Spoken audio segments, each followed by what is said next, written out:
Hey there gamers, welcome back to the Board Game Co channel, and today we have a preview of Ludicurrus. Hey there gamers, it's Professor Meg here, and welcome back to the Board Game Co channel. Today we have a preview of Ludicurrus by Iconic Studios. Now this is a current GameFound campaign, so you can check out the link down below for everything that they have planned. This is a sponsored preview, and this is also a prototype copy in front of me, so all rules, components, things like that are subject to change. But in Ludicurrus, players are going to be racing against each other to complete 2 laps. Whoever completes that second lap is going to be the winner of this race, but there are going to be a couple of things that players are trying to juggle. So yes, of course, you're racing against each other, but you're also trying to curry favor with the gods by delivering ambrosia to them so that they know that you appreciate their help. But ultimately, you want to keep the emperor's favor as well, because this is a race for him and his entertainment. So whether or not you have the emperor's favor is really going to determine how well you are able to do in this race. So perhaps turning that over and gaining his favor again is going to be the most important thing for you at the end of the day. But players are going to be trying to complete these 2 different laps by rolling dice. So you're going to roll your dice, use that to move, and then decide if you want to continue rolling or if you want to create a checkpoint for yourself. So with that, let's dive into Ludicurrus. Now, currently in front of you, the game is set up for 4 players. So I do have 4 racers here at the starting line, but I only have 2 player boards here in front of you to give you an example of what this is going to look like. So again, just note that there are 2 players here, but we do have 4 players in play on the board. Now, on a player's turn, you're going to be taking your player dice, rolling them, and then using that to move. So we are the yellow player here, and all of the dice are the same among players. It's just a specific color depending on your player color. Now, at the beginning of the game, you're going to start off with 7, but there is a way for you to unlock an 8th die for yourself as well. So we are going to roll our dice, and then there are going to be 2 different ways that players are able to move. So as you may have noticed, we rolled some X's here, and those are going to be nothing at all for us. But looking at these symbols here, we were able to roll 2 of the blue tridents, 1 of the lightning bolt, 1 of the pink feather, and 1 of the green arrow, and bow and arrow. Now there is an additional side, which I will get to in just a moment, but for these 4 sides, they represent the 4 different gods that are in play. Now, looking at our player board here, you might notice that those symbols are also here, and they're the same colors, so that's going to be representative of each of the different gods. So for example, Artemis here, which is green, is going to be this line down here. Now, these red discs are going to be ambrosia, and that's going to boost how much you move. So this ambrosia has been gifted at the beginning of the game to the first 3 gods here for us. So that's going to be able to make our movement be a little bit more than it might be at the beginning of the game. Now, in order to move, we need to use a specific symbol for where we are currently at. Now, we are at the start line. This is a bit busy over here, but on this space, I can tell you that it's going to be a thumbs up sign, which you're able to see over here. It's also going to be the pink wings, and it's going to be the bow and arrow. So we're able to use either of these to move for ourselves, but this one is going to be worth 3 for us, and this one is only going to be worth 2 because we have not gifted any ambrosia. So we are going to choose to move with this one. So we're going to spend this die here to use a god movement, and that's going to allow us to move 3. So we're going to take our racer here, and we're going to go 1, 2, 3, and land ourselves there. But as you can see, this yellow disc, which is our checkpoint, is still here at the finish line.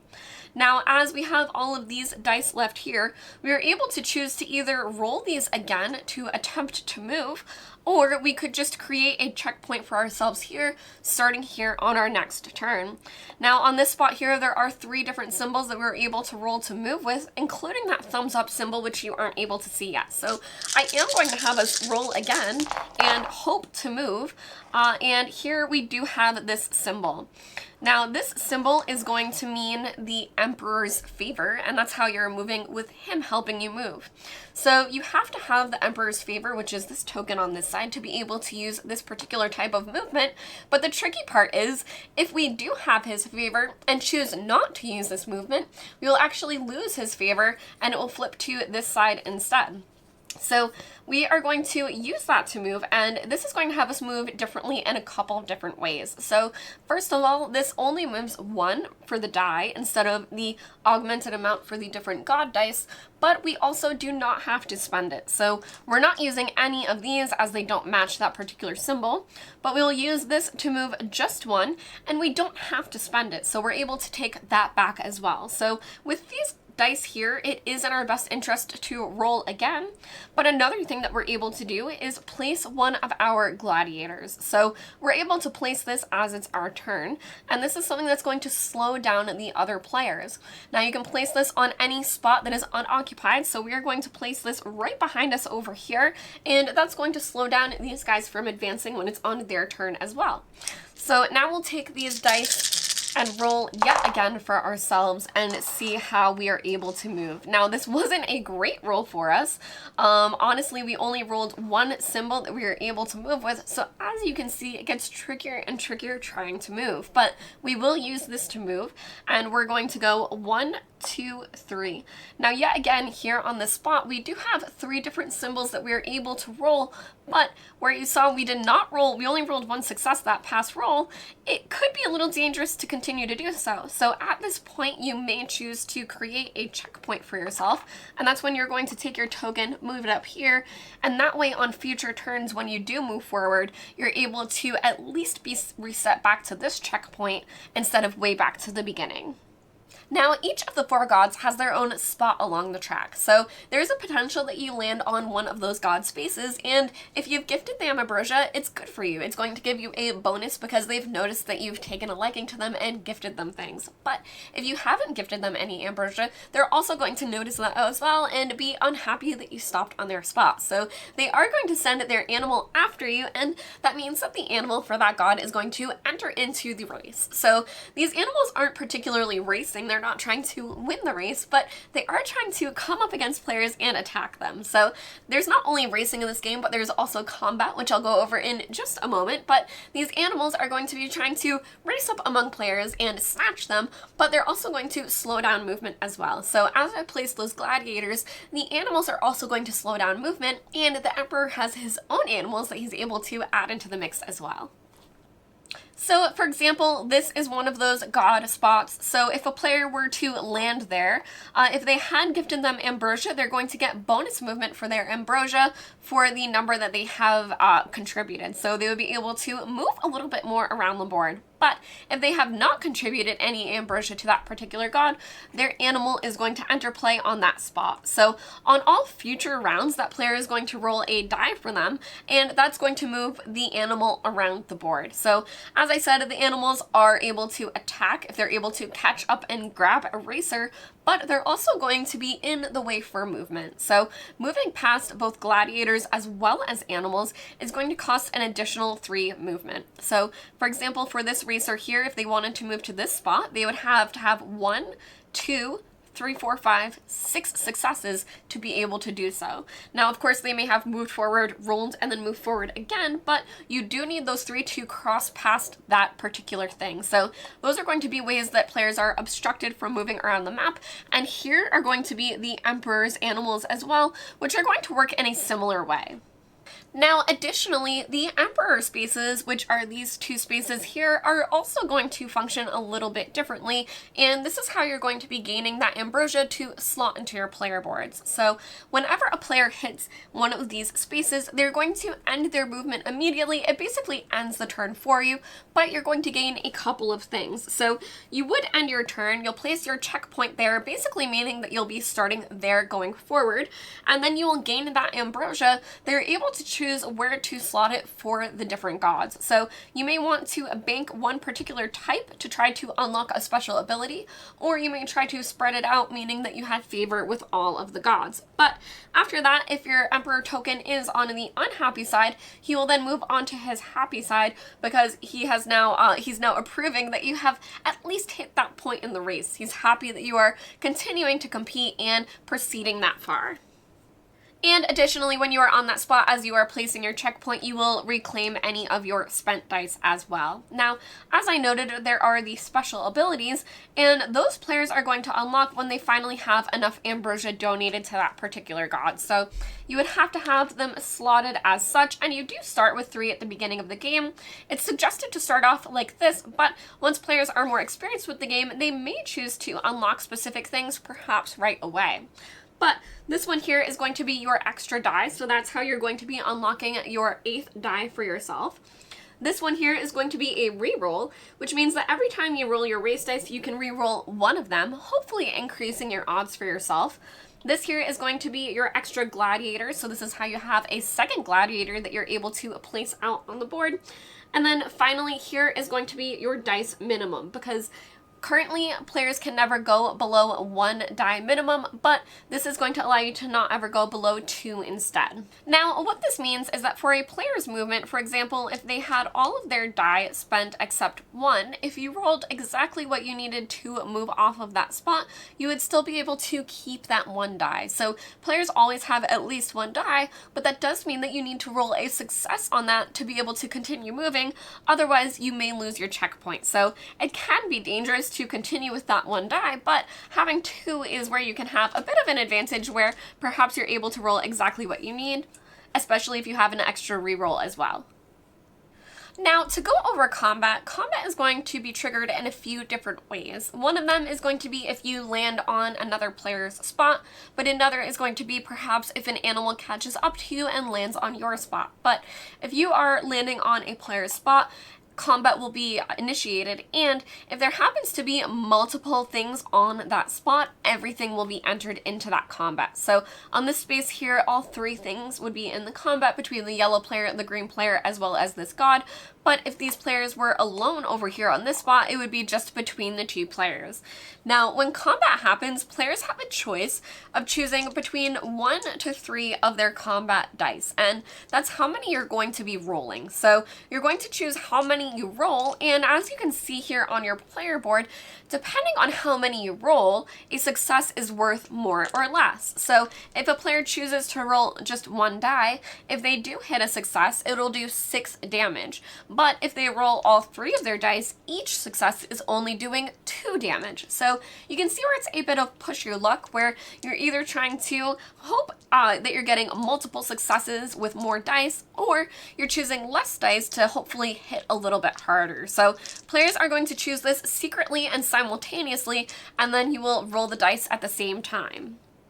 Now, let's say that our yellow player chose to roll just 1 combat die, where our green player chose to roll 3.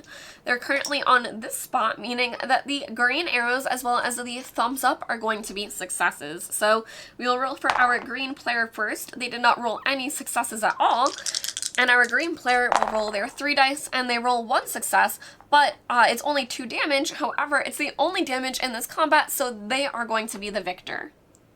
Now, when a player wins, it's going to change depending on whether or not they have the Emperor's favor or not. So with the green player here, where they do currently have the Emperor's favor, they're going to be able to reclaim 1 race die. If they're already at their maximum, they'll gain an ambrosia instead. So that's a way for you to gain some rewards back. But if they had been on the bad side, then they would be able to flip their token to the good favor side. So at least that they would be able to flip that over. But for this player here, since they started off with the Emperor's favor, they would actually lose it instead. So this would be flipped over on them. But if they had already been on this side, then they would have had to discard 1 of their race die. And if they're already at their minimum, nothing would have happened. So you can see where combat is really going to affect players' pools of dice, but it's also going to be a way for players to hopefully gain some more ambrosia when they are attacked by things like animals. Now, this token up at the top is going to be the Empress's favor, and this is going to be a catch-up mechanic for whatever player is in last place. So as soon as a player does reach this first checkpoint, then whatever player is in last place is going to gain that token, and that token is going to be instantly transferred to whatever player is always in last place. And what that's going to do is provide a wild for that player. So at the beginning of their turn, they're able to slot it to whatever symbol they would like on their player board, and then they would be able to treat their space as if it has that particular symbol. So, for example, on this space here, they would be able to make it so that it has blue as well, increasing their odds of being able to move off of that area.